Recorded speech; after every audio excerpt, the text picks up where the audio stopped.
अथ आदित्यहृदयस्तोत्रम्। ततो युद्धपरिश्रान्तं समरे चिन्तया स्थितं रावणं चाग्रतो दृष्ट्वा युद्धाय समुपस्थितम्। दैवतैश्च समागम्य द्रष्टुमभ्यागतोरणम् उपागम्याब्रवीद्रामम् अगस्त्यो भगवान् ऋषिः। राम राम महाबाहो शृणु गुह्यं सनातनं येन सर्वान् नरीन् वत्स समरे विजयिष्यसि। आदित्यहृदयं पुण्यं सर्वशत्रुविनाशनं जयावहं जपेन्नित्यम् अक्षयं परमं शिवम्। सर्वमङ्गलमाङ्गल्यं सर्वपापप्रणाशनं चिन्ताशोकप्रशमनम् आयुर्वर्धनमुत्तमम्। रश्मीमन्तं समुद्यन्तं देवासुरनमस्कृतं पूजयस्व विवस्वन्तं भास्करं भुवनेश्वरम्। सर्वदेवात्मको ह्येष तेजस्वी रश्मिभावनः एष देवासुरगणान् लोकान् पाति गभस्थिभिः। एष ब्रह्मा च विष्णुश्च शिवः स्कन्दः प्रजापतिः महेन्द्रो धनधः कालो यमः सोमो ह्यपाम्पतिः। पितरो वसवः साध्या ह्यश्विनौ मरुतो मनुः वायुर्वह्निः प्रजाप्राण ऋतुकर्ता प्रभाकरः। आदित्यः सविता सूर्यः खगः पूषा गभस्तिमान् सुवर्णः सदृशो भानुर्हिरण्यरेता दिवाकरः। हरिदश्वः सहस्रार्चिः सप्तसप्तिर्मरीचिमान् तिमिरोन्मथनः शम्भुस्त्वष्टा मार्ताण्ड अंशुमान्। हिरण्यगर्भः शिशिरस्तपनो भास्करो रविः अग्निगर्भोदितेः पुत्रः शङ्खः शिशिरनाशनः।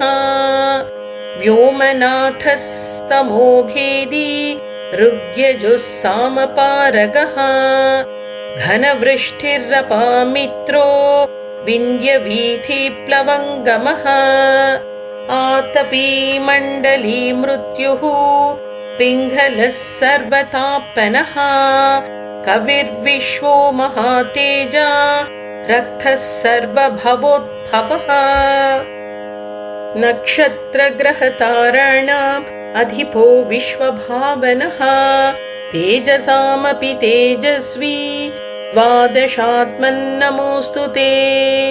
नमः पूर्वाय गिरये पश्चिमायाद्रये नमः ज्योतिर्गणानां पतये दिनाधिपतये नमः। जयाय जयभद्राय हर्यश्वाय नमो नमः। नमो नमः सहस्रांशो आदित्याय नमो नमः। नम उग्राय वीराय सारंगाय नमो नमः। नमः पद्मप्रबोधाय मार्ताण्डाय नमो नमः। ब्रह्मेशानाच्युतेशाय सूर्यायादित्यवर्चसे भास्वते सर्वभक्षाय रौद्राय वपुषे नमः। तमोघ्नाय हिमघ्नाय शत्रुघ्नायामितात्मने कृतघ्नघ्नाय देवाय ज्योतिषां पतये नमः। तप्तचामीकराभाय वह्ने विश्वकर्मणे नमस्तमोभिनिघ्नाय रुचये लोकसाक्षिणे। नाशयत्येष वैभूतं तदेव सृजति प्रभुः पायत्येष तपत्येष वर्षत्येष गभस्तिभिः एष सुप्तेषु जागर्ति भूतेषु परिनिष्ठितः एष एवाग्निहोत्रं च फलं चैवाग्निहोत्रिणाम् वेदाश्च क्रतवश्चैव क्रतूनां फलमेव च यानि कृत्यानि लोकेषु सर्व एष रविः प्रभुः येन मापत्सु कृच्छ्रेषु कान्तारेषु भयेषु च कीर्तयन् पुरुषः कश्चिन् नावसीदति राघव पूजयस्वैनमेकाग्रो देवदेवं जगत्पतिम् एतत् त्रिगुणितं जप्त्वा युद्धेषु विजयिष्यसि अस्मिन् क्षणे महाबाहो रावणं त्वं वधिष्यसि एवमुक्त्वा तदागस्त्यो जगाम च यथागतम् एतच्छ्रुत्वा महातेजा नष्टशोको भवत्तदा धारयामास सुप्रीतो राघवः प्रयतात्मवान् आदित्यं प्रेक्ष्य जप्त्वा तु परं हर्षमवाप्तवान् त्रिराचम्य शुचिर्भूत्वा धनुरादाय वीर्यवान् रावणं प्रेक्ष्य हृष्टात्मा युद्धाय समुपागमत् सर्वयत्नेन महता वधे तस्य धृतोऽभवत् अथ रविरवदनिरीक्ष्य रामं मुदितमनाः परमं प्रहृष्यमाणः निशिचरपतिः संशयं विदित्वा सुरगणमध्यगतो वचस्त्वरेति भानो भास्कर मार्ताण्ड चण्डरश्मे दिवाकर आयुरारोग्यम् ऐश्वर्यं श्रियं पुत्रांश्च देहि मे आयुरारोग्यम् ऐश्वर्यं श्रियं पुत्रांश्च देहि मे इति आदित्यहृदयं सम्पूर्णम्।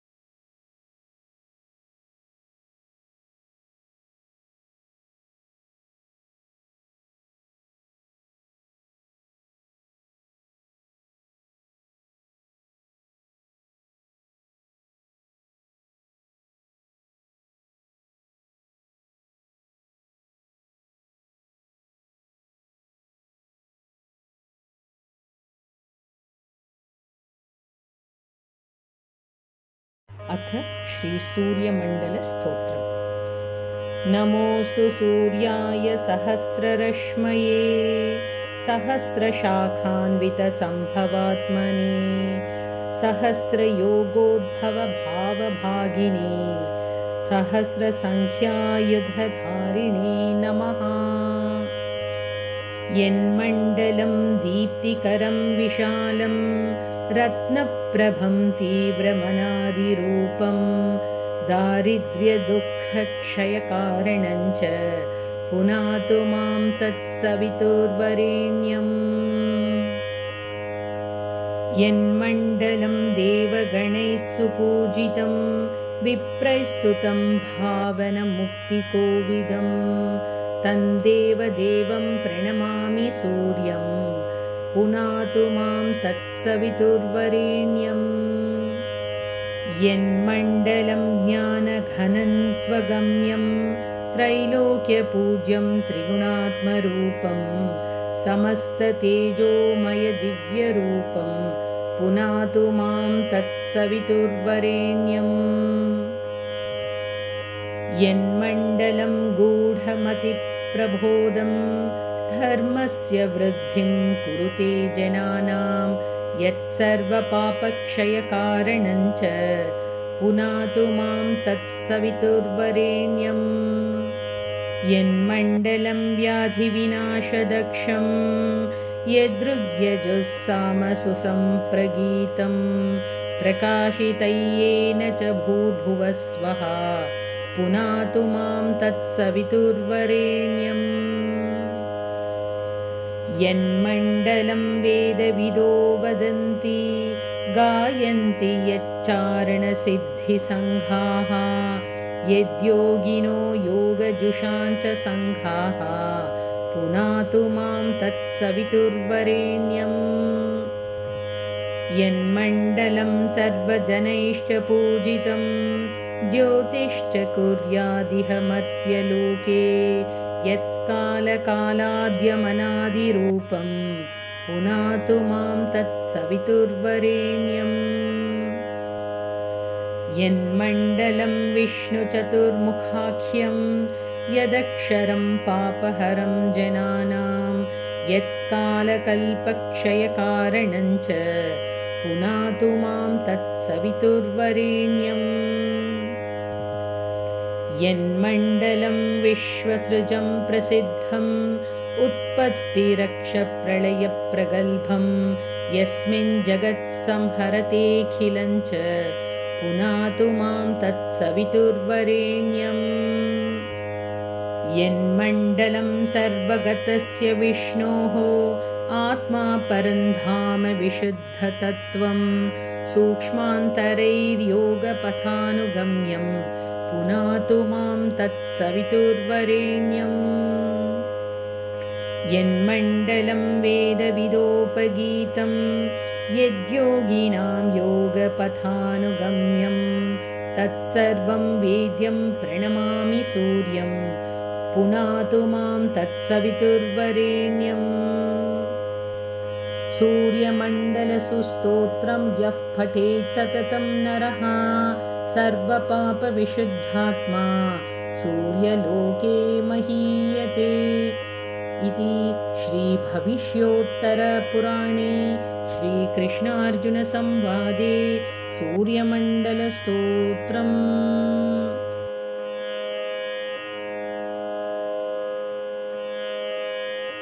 अथ श्रीसूर्यमण्डलस्तोत्रम्।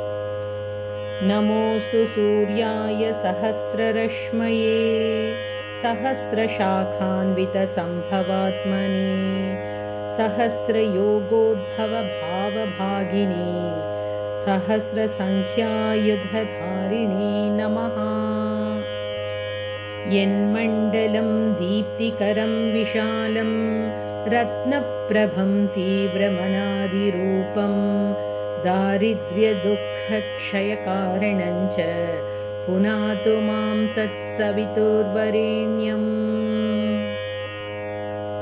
यन्मण्डलं देवगणैः सुपूजितं विप्रैस्तुतं भावनमुक्तिकोविदं तन्देवदेवं प्रणमामि सूर्यं पुनातु मां तत्सवितुर्वरेण्यम्।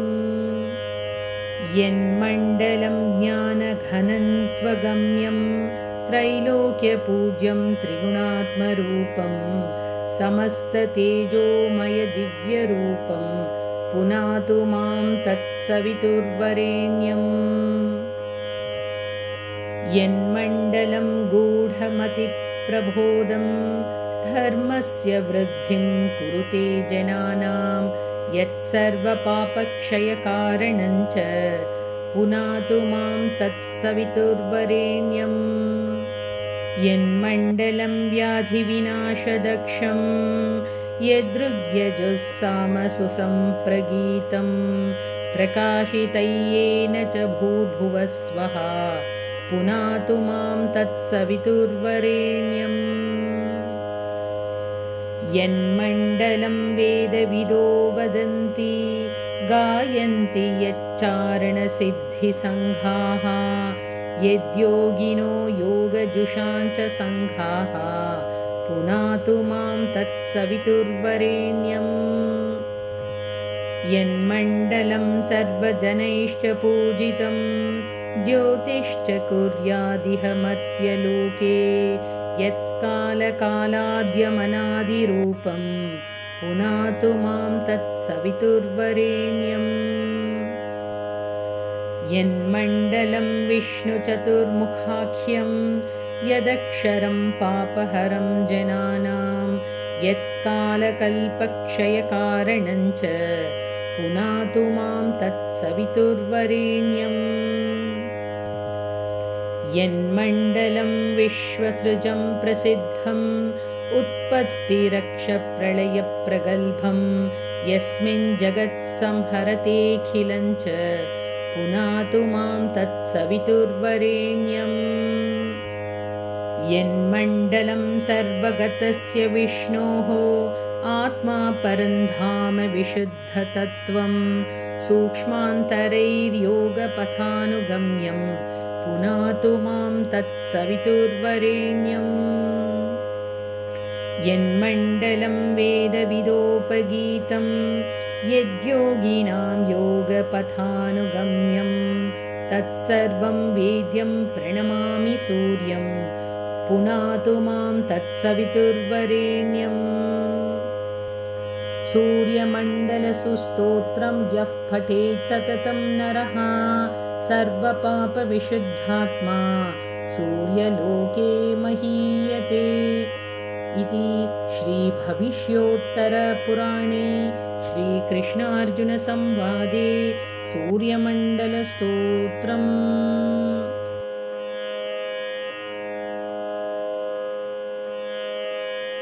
अथ श्रीसूर्यस्तोत्रम्।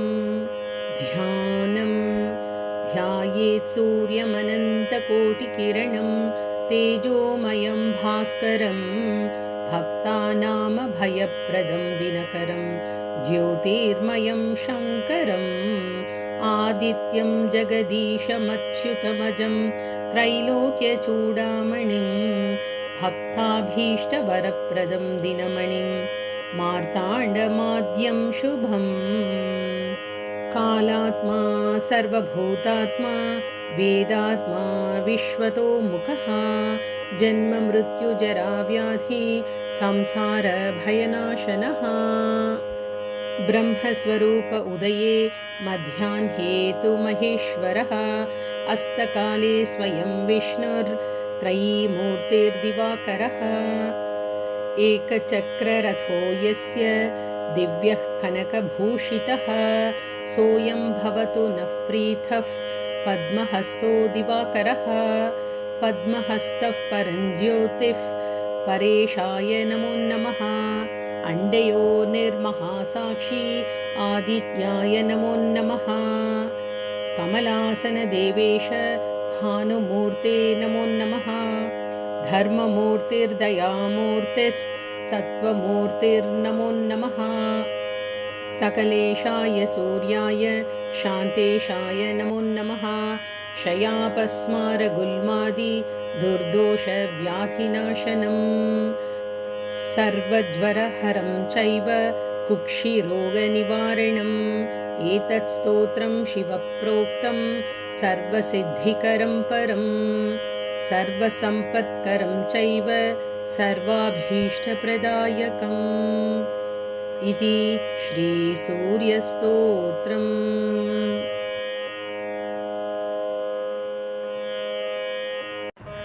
अथ नवग्रहस्तोत्रम्। श्रीगणेशाय नमः। ॐ जपाकुसुमसङ्काशं काश्यपेयं महद्युतिं तमोरिं सर्वपापघ्नं प्रणतोऽस्मि दिवाकरम्। ॐ दधिशङ्खतुषाराभं क्षीरोदार्णवसम्भवं नमामि शशिनं सोमं शम्भोर्मुकुटभूषणम्। ॐ धरणीगर्भसम्भूतं विद्युत्कान्तिसमप्रभं कुमारं शक्तिहस्तं च मङ्गलं प्रणमाम्यहम्। ॐ प्रियङ्गुकलिकाश्यामं रूपेण प्रतिमं बुधं सौम्यं सौम्यगुणोपेतं तं बुधं प्रणमाम्यहम्। ॐ देवानां च ऋषीणां च गुरुं काञ्चनसन्निभं बुद्धिभूतं त्रिलोकेशं तं नमामि बृहस्पतिम्।